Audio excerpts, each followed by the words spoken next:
progressively, as government, we are looking for alternative sources of money or of borrowing rather than going to the market and crowd out the small borrowers and the private sector. That is why we are looking at the sovereign bond.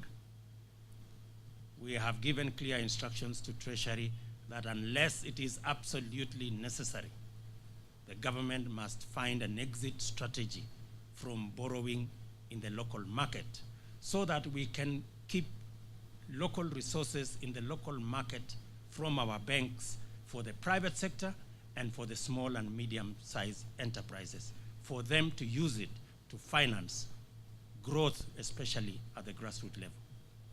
We expect that working with the Capital Markets Authority, Nairobi Stock Exchange will provide this platform for corporates, big business, instead of going to our local banks to borrow money, for them to raise their capital using the stock exchange and allow their businesses to be owned by more Kenyans, raise their money at the exchange for expansion, for development, for capital investment.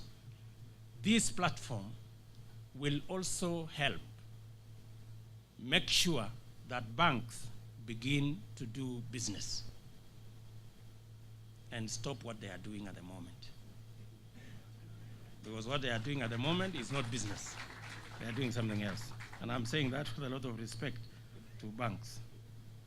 Because if you are paying 2% for a depositor and charging 20% for a borrower, I don't think that's business. I don't think it is business. It is something else. You need a different name for it. It cannot be business. So, and I think all of us need to exercise integrity, to be responsible, so that we all do business and do what is right. And progressively, we are going to engage the country in this agenda. We are not saying that we have the solution, but working together, we will craft the solution, because we know that we have a huge resource in our country, and Kenyans are prepared to contribute their best to make this country even greater.